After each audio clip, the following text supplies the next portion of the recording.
এই ঘটনাটি ମୋ ଜୀବନର ଏକ ସତ ଘଟଣା। ପ୍ରଥମେ ମୁଁ ମୋ ପରିଚୟ କହିଦିଏ। ମୋ ନାଁ ପ୍ରମୋଦ। ମୋ ଘର କଟକ ଜିଲ୍ଲାର ଏକ ନିପଟ ମଫସଲଗାରେ। ମୋ ବାପା ଜଣେ ଚାଷୀ। ମୋର 4 ଭଉଣୀ ଓ ମୁଁ ଗୋଟେ ଭାଇ। ମୁଁ ସଭା ବଡ଼ ଓ ମୋ 4 ଭଉଣୀ ମୋଠାରୁ ସାନ। ମୋଠାରୁ ମୋ ତଳ ଭଉଣୀ ଲିନା 1 ବର୍ଷ ସାନ।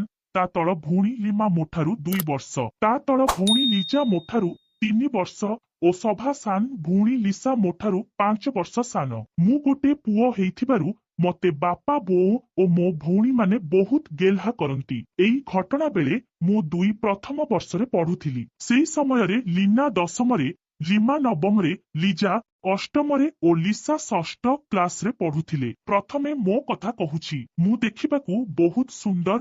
ମୋର ଉଚ୍ଚତା 5 ଫୁଟ 5 ଇଞ୍ଚ ଓ ଗୋରା, କିନ୍ତୁ ମୁଁ ବହୁତ ଲାଜକୁଳା, ତେଣୁ ମୁଁ କାହା ସାଙ୍ଗରେ ସହଜରେ ମିଶି ପାରେନି। ମୋ ସହିତ ଝିଅମାନେ ମିଶିବାକୁ ଚାହୁଁଥିଲେ ବି ମୁଁ ସେମାନଙ୍କ ସହିତ ମିଶି ପାରେନି। ଘରେ କିନ୍ତୁ ମୁଁ ମୋ ଭଉଣୀମାନଙ୍କ ସହ ପୁରା ଫ୍ରି। ସେମାନେ ମୋ ସହ ପୁରା ଫ୍ରିରେ ମିଶନ୍ତି। ଲିନା ଦେଖିବାକୁ ବହୁତ ସୁନ୍ଦର ଓ 10ମ କ୍ଲାସ ବେଳକୁ ତା ଦୁଧ 32 ସାଇଜର ହେଇଥାଏ। ଲିମାର ବି ସେତେବେଳକୁ 30 ସାଇଜର ଦୁଧ ହେଇଥାଏ। ଲିଜାର ବି ସେତେବେଳକୁ 30 ଓ ଲିସାରେ ବି 28 ସାଇଜର ଦୁଧ ହେଇଥାଏ। ମୋ 4 ଭଉଣୀ ଯାକ ସେତେବେଳକୁ ମାଚୁରିଟି ପାଇଁ ସାରିଥାନ୍ତି। ଆମେ ସମସ୍ତେ ମିଶିକରି ଗୋଟେ ଘରେ ଶୋଇ, ଯେହେତୁ ଆମର 2 ବଖରା ଘର। ଗୋଟେ ଘରେ ମୁଁ, ମୋ ଭଉଣୀମାନେ ଓ ବୋଉ ଶୋଉ ଏବଂ ଅନ୍ୟ ଘରେ ମୋ ବାପା ଶୁଅନ୍ତି। ବାପା ଯେଉଁ ଘରେ ଶୁଅନ୍ତି ସେ ଘରେ ଆମର ସବୁ ଧାନ, ଚାଉଳ ଓ ବିରି ମୁଗ ରଖାଯାଇଥାଏ। ଆମେ ଶୋଇଲା ବେଳେ ବୋଉର ଗୋଟେ ପଟେ ମୁଁ ଶୁଏ ଓ ଅନ୍ୟ ପଟେ ମୋ ଭଉଣୀମାନେ ଶୁଅନ୍ତି। ଦିନେ ରାତିରେ ମୋ ହାତ କିଏ ଟାଣୁଥିବାରୁ ଓ ପ୍ୟାଣ୍ଟରେ ଲାଗୁଥିବାରୁ ମୋ ନିଦ ଭାଙ୍ଗିଗଲା। ମୁଁ ଦେଖିଲି ଲିନା ମୋ ପାଖରେ ଶୋଇଛି ଓ ମୋ ହାତକୁ ନେଇ ତା ଦୁଧରେ ମାଡୁଛି ଓ ଅନ୍ୟ ହାତରେ ମୋ ପ୍ୟାଣ୍ଟ ଉପରେ ମୋ ବାଣ୍ଡକୁ ସଲସଲ କରୁଛି। ମୋ ନିଦ ଭାଙ୍ଗି ଯିବା ଦେଖି ଲିନା ନ ଜାଣିଲା ପରି ଶୋଇ ପଡ଼ିଲା। ମୁଁ ଲିନାକୁ ହାତକୁ ହଲେଇ କିଛି ପଚାରିବା ପୂର୍ବରୁ ସେ ମୋ ପାଟିରେ ହାତ ଦେଇଦେଲା ଓ ମୋ କାନ ପାଖରେ ଆସ୍ତେ କହିଲା, ଭାଇ ଚାଲ ଦେଖିବା ବାପା ବୋଉ କେମିତି ଗିହା ଗେହି ହଉଛନ୍ତି। ସେ ମୋତେ ଟାଣି ଟାଣି ନେଲା କାନ୍ଥରେ ଥିବା ଗୋଟେ କଣା ପାଖକୁ, ଯୋଉଟା କି 2 ଘର ମଝିରେ ଥିବା କାନ୍ଥରେ ଥିଲା। ମୁଁ କଣାରେ ଚାହିଁଲା ବେଳକୁ ବୋଉ ବାପାଙ୍କ ଗୋଡ ପଟକୁ ମୁଣ୍ଡ କରି ବାପାଙ୍କ ଉପରେ ଶୋଇ ତାଙ୍କ ବାଣ୍ଡ ଚୁଚୁମୁଛି ଓ ବାପା ବୋଉର ବିଆ ଚୁଚୁମୁଛନ୍ତି ଓ ତାଙ୍କ 2 ହାତରେ ବୋଉର 38 ସାଇଜ ଦୁଧ 2ଟାକୁ ଚିପୁଛନ୍ତି। ମୁଁ ଲିନାକୁ ପଚାରିଲି, ତୁ ଏତେ କଥା କେମିତି ଜାଣିଲୁ? ସେ କହିଲା, ମୁଁ ଆଗରୁ ବହୁତ ଥର ବାପା ବୋଉ ଗିହା ଗେହି ହବାର ଦେଖିଛି। ସେ ପୁଣି କହିଲା, ମୁଁ କେତେ ଥର ପୁରା ଆରମ୍ଭରୁ ଶେଷ ପର୍ଯ୍ୟନ୍ତ ବି ଦେଖିଛି। ତେଣୁ ମୁଁ ଆଉ ସମ୍ଭାଳି ପାରୁନି, ଚାଲ ତୋର ମୋର ବି ଏମିତି ଗିହା ଗେହି ହବା। ମୁଁ ତାକୁ କହିଲି, ବୋଉ ଯଦି ପଳେଇ ଆସିବ? ସେ କହିଲା, ବୋଉ ଏବେ ଆସିବନି, ସେ ରାତି 2ଟା ପରେ ଆସିବ। ମୁଁ କଣାରେ ଦେଖୁଥିବା ସମୟରେ ଲିନା ମୋ ପ୍ୟାଣ୍ଟ ଉପରେ ମୋ ବାଣ୍ଡକୁ ଧରି ତଳ ଉପର କରୁଥାଏ। ମୁଁ ସେତେବେଳକୁ ଟିକେ ହିଟ୍ ହେଲିଣି ମୋ ବାପା ବୋଉଙ୍କ ଗିହା ଗେହି ଦେଖି। ତାପରେ ଲିନାର ମୋର ଆମେ ଶୋଉଥିବା ଜାଗାକୁ ଆସିଲୁ ଓ ଲିନା ତାର ସବୁ ଡ୍ରେସ୍ ଓ ଇନର ଖୋଲି ପୁରା ଲଙ୍ଗଳା ହେଇ ପଡିଲା। ତାର ଗୋରା ତକ ତକ ଓ ପୁରା ଚିକ୍ନ ଦୁଧ ଓ ତା ବିଆରେ ଛୋଟ ଛୋଟ ୱାଲା ଗଜୁରୀ ଥାଏ। ମୁଁ ଆଗରୁ କେବେ କୋଉ ଝିଅର କି ଲିନାର ଦୁଧ କି ବିଆ ଦେଖିନଥିଲି। ତେଣୁ ମୋ ହିଟ୍ ଆହୁରି ବଢିଗଲା। ମୁଁ ସଙ୍ଗେ ସଙ୍ଗେ ସମ୍ଭାଳି ନ ପାରି ଲିନାକୁ କୁଣ୍ଡେଇ ଧରି ତା ଓଠକୁ ମୋ ଓଠରେ ମିଶେଇ ଚୁଚୁମିଲି ଓ ତା ଦୁଧ 2ଟାକୁ ମୋଦି ହାତରେ ଚିପିବାକୁ ଲାଗିଲି। ଏହା ଦେଖି ଲିନା କହିଲା, ଭାଇ ତୁ ବି ତୋର ସବୁ ଡ୍ରେସ୍ ଖୋଲିଦେ ଓ ମୁଁ ବି ତା କଥା ଅନୁସାରେ ମୋର ସବୁ ଡ୍ରେସ୍ ଖୋଲିଦେଇ ପୁରା ଲଙ୍ଗଳା ହେଇ ପଡିଲି। ମୁଁ ଡ୍ରେସ୍ ଖୋଲିଲା ବେଳକୁ ମୋ ବାଣ୍ଡ ପୁରା 90 ଡିଗ୍ରୀରେ ଠିଆ ହେଲା। ଲିନା ସବେ ଆଣ୍ଠେଇ ପଡି ମୋ ବାଣ୍ଡକୁ ତା ପାଟିରେ ପୁରେଇ ଆଇସ୍କ୍ରିମ ପରି ଚୁଚୁମିବା ଆରମ୍ଭ କଲା। ମୋ ବାଣ୍ଡ ଆଗରୁ କେବେ କୌଣସି ଝିଅ ଦେଖି ନଥିଲେ କି କୋଉ ଝିଅର ହାତ କି ପାଟି ମୋ ବାଣ୍ଡରେ ଲାଗି ନଥିଲା। ତେଣୁ ମୋ ଦେହରେ ଗୋଟେ ଶିହରଣ ଖେଳିଗଲା ଓ ମୋତେ ବହୁତ ମଜା ବି ଲାଗୁଥିଲା। ତେଣୁ ମୁଁ ଲିନାକୁ କିଛି କହିପାରୁ ନଥାଏ। ଏମିତି 10 ମିନିଟ ଚୁଚୁମିବା ପରେ ଲିନା କହିଲା, ଭାଇ ତୁ ମୋ ଦୁଧ ଭୁଣ୍ଡିକୁ ଚୁଚୁମେ। ତାପରେ ମୁଁ ଲିନା ଦୁଧକୁ ଦଳିଲି ଓ କିଛି ସମୟ ପରେ ତା ଦୁଧ ଭୁଣ୍ଡିକୁ ଚୁଚୁମିଲି। ମୋର ଏସବୁ ପ୍ରଥମ ଥର ହେଇଥିବାରୁ ମତେ ବହୁତ ମଜା ଲାଗୁଥାଏ। ତେଣୁ ଲିନା ଯେମିତି କହୁଥାଏ ମୁଁ ସେମିତି କରୁଥାଏ।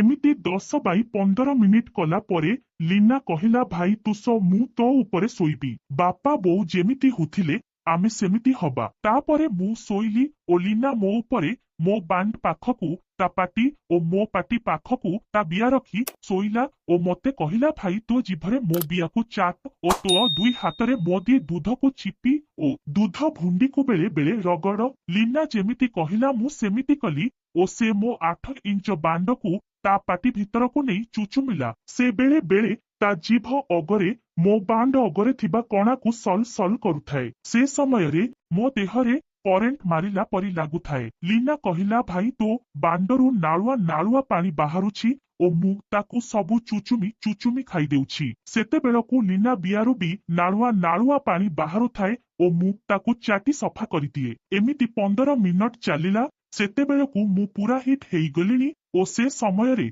लीना कहिला भाई मोर तो बांड मो बियारे पुरेइबा पई जोर रे इच्छा हेलानी। मु आउ संभाली पारुनी। मु भी ता कथारे राजी हेइगली। तापरे लीना मो उपरू उठी पड़िला ओ कहिला भाई मु सोची तू मो बियारे तो बांड पुरा। से तले सोइला आमे समस्ते तले सब रिसौ ओ ता जंघ मेलेई ओ ता बिया उठकू दी हातरे मेलेई कहिला भाई तू तो बांड मो बियारे पुरा। मु आगरू केबे बिया भितर देखि नथिली। लीनार गोरा तक तक देह हेले ता बिया भितर पट ओठ चारि पट ईसत कला थाए ओ तापरे बिया भितरकू गाढ़ गोलापी देखा जाउथाए। लीना कहिला भाई आग तो बांडर अगनाली तक आस्ते आस्ते पुरेइबू। सेतक पशिला परे जोररे तो बांड एकथरके मो बिया भितरकू पुरेइबू। तो बांड मो बियारे पूरा पशिला परे मो बियारू ओ तो बांडरू रक्त बाहरिब सेथिरे तू डरिजिबुनी। तू तो बांडकू भितर बाहर करी मते गेहेनिबू। मु लीना को पचारिली तू एते कथा केमिति जानिलु। से कहिला बोउ थरे ता सिंदूकरू ता शाढ़ी आनिबा पई कहिथिला। मु ता शाढ़ी आनिबा बेले ता भितरे गोटे बही थिला। से बहीरे ए सबु लेखा थिला।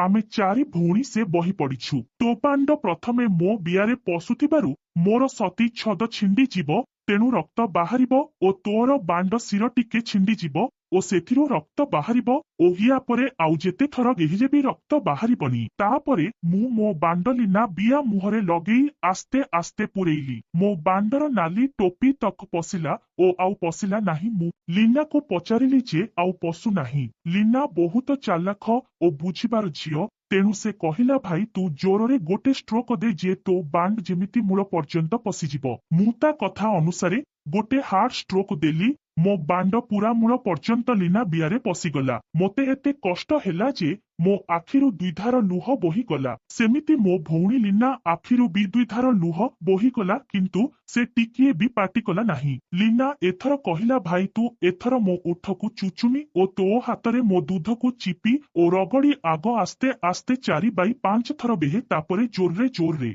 गेही बु मजा लागिब। मु ता कथा मुताबक आग आस्ते आस्ते ओ परे जोर्रे गेहिली। मोर एइटा प्रथम गिहना होइथिबारु मते भारी मजा लागुथाए। लीना मते कुंडाई धरी भाई मते जोररे गेहे मो बिया फटेई दे कहुथाए। मु पूरा फुल स्पीड रे गेहुथाए। एमिति 15-20 मिनिट गेहिबा परे ता बिया भितरे मो बांड थाई मोर सबु बीर्ज ता बिया भितरे बाहरी गला। मु लीना को पचारिली जे तो पेट्रे पिला हेइजिब। से कहिला ना भाई तू किछि डर ना मोर क ली मेनस डेट अछि तेणु मो पेट्रे पिला रहिबनी। जदि बा रहिला से बहिरे गोटे मेडिसिन ना लेखा अछि ताकू खाइले आवर्षण हेइजिब। लीना कहिला भाई तू मो जीवनर प्रथम पुरुष आउ जाहाकू मु बाहा हेबी से मोर द्वितीय पुरुष। लीना कहिला भाई आजि ठारू मु बाहा हेला पर्यंत मु आउ काहार हेबिनी तोर हेई रहिबी ओ बाहा हेला परे मो स्वामीर। तेणु आम घर कथा आम घरे रही